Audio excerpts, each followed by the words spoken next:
Today is arguably one of the hardest days in the church's calendar. It's the day when we have the courage to face the full horror of what we as human beings, created by a loving God, to be in a loving relationship with Him and with one another, stand guilty of, and what Jesus, our Saviour, willingly endured to bring us salvation. A salvation that means that we can be reconciled to God and to one another, because the debt of our sin is paid in full, our guilt completely forgiven. It's a salvation that means that we can know freedom from fear of judgment, freedom from the fear of death. A salvation that means that we can know ourselves to be fully known and fully loved. Today is the day when we look full in the face the cost of the grace of God. God's unfailing, unmeasured, unbounded love reaches us through the undeserved, unearnable, unfathomable grace of God, supremely revealed in Jesus. While we were still sinners, Christ died for us. He couldn't wait for us. He took the initiative. He crossed the divide to bring us to Himself. A free gift of forgiveness, of reconciliation, of being able to call an almighty, an all-holy, an all-powerful God, Dad. A free gift that cost God everything to give us, so that we would know beyond a shadow of doubt that we are loved, that we matter, that whatever anyone else has said to us, or done to us, or not said to us, or not done for us, and whatever we may think that means for our value and our worth, God's verdict is this: I love you so much. So much that I've given my own Son in exchange for you. And that's what we've been reminded of as we've looked at the cross over these last few weeks. So what is our response to that? We've just heard and sung in our hearts, love so amazing, so divine, demands my soul, my life, my all. For His life and love, my soul, my life, my all. A fair exchange, not a bit of it. Because even when we hear Jesus say, "Come, follow me," and we stop, and we count the cost, and we're willing to give our souls to God's keeping, for Him to cleanse and renew and transform and restore us. When we surrender our lives to follow Jesus, being willing to lay down everything and give ourselves wholeheartedly to Him, to allow ourselves to be changed, to allow God to write His laws on our heart so that His kingdom rule will be established here on earth as it is in heaven. Even when we do that, God still gets a broken, bruised, and battered humanity. He still gets a people who fall and fail.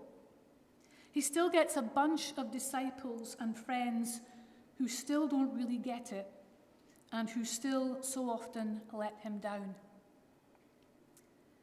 But knowing that, He still chose us, and He still chooses us.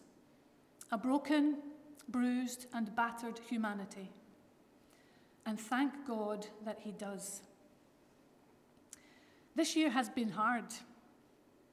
I'm sure we've all had hard years before. I've got absolutely no doubt of that. But the sustained separation from those that we love, the constant pressure for those on the front line, the parents working and teaching their children at home, the underlying hum of anxiety for some, and the paralyzing anxiety for others, the feelings of guilt and not being able to be with those who might need our help, the heavy responsibility we feel towards keeping others safe, the anger at those who seem to be breaking the rules, the anger at those who are making the rules, not being able to all join together to worship, to sing together our praise. It's been a tough year, and even although we have found genuine reasons to be grateful, wonderful reasons to thank God for the blessings we've experienced in the midst of this hard year, I'm guessing that we're all feeling, if not broken, then a little bit bruised and battered. And yet here's another gift of grace that we see at the foot of the cross. Isaiah 53 verse 3 tells us, Jesus was a man of suffering and familiar with pain. He too was bruised and beaten and broken. It wasn't just our sin that put him on the cross. It was our suffering too. Surely he took up our pain and bore our suffering, we heard in verse 4. We might be more familiar with the King James translation that you might hear in Handel's Messiah. Surely he has borne our griefs and carried our sorrows. Whichever way we translate it, the truth is that the original Hebrew word borne has within it the sense of sustaining, bearing, holding and carrying, as when someone lifts something from your shoulders and puts it on their own. The weight of it is removed. The burden is lifted. He takes our pain and bears our suffering. We know that God is with us in the challenges and the difficulties of our lives. That is good news because we cannot avoid suffering, just as there was no avoiding suffering for Jesus. But what Jesus did on the cross was to take it upon himself to carry it, so that the weight of it does not crush us. This past year has not just given us personal challenges. When we look beyond our own families and our own communities, we see a broken world. And sometimes we turn our face away to even avoid looking at it because it's too much to bear. Jesus bears the weight of that suffering. We need to see it because we are called to serve, but we don't need to carry it. I wonder what weight you are carrying today.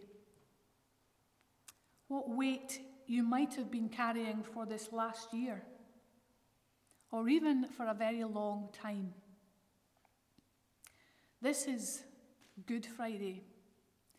The pain of the cross for Jesus means healing for us.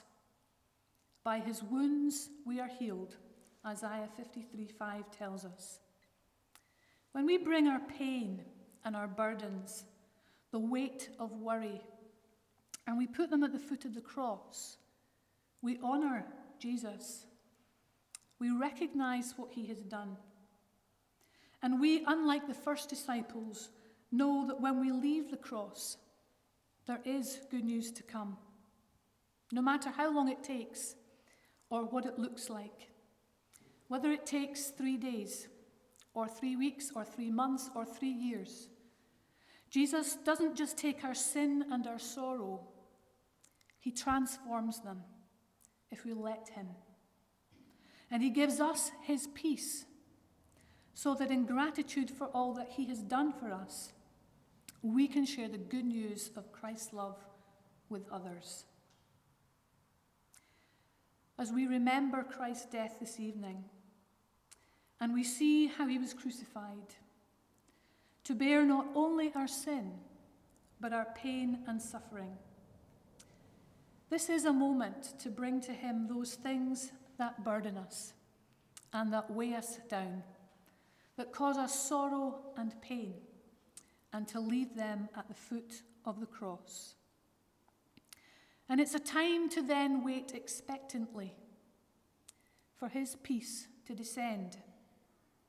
and for his power to work in the dark where we cannot see it, knowing that weeping may endure for the night, but that joy comes in the morning. So we're going to take a few minutes just to consider what it is that we might want to lay down at the foot of the cross this evening. It might be a regret, a grief or disappointment. It might be a sin, a feeling of guilt. It might be a prayer for a situation or a longing for someone you know. Or it might for you be an outpouring of thanks. Andy's going to play some music while we take time to reflect.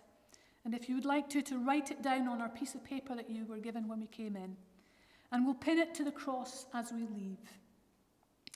And for those of you that are watching at home, please join in by taking time to pray and to imagine yourself leaving the burden at the cross. Thanks, Andy.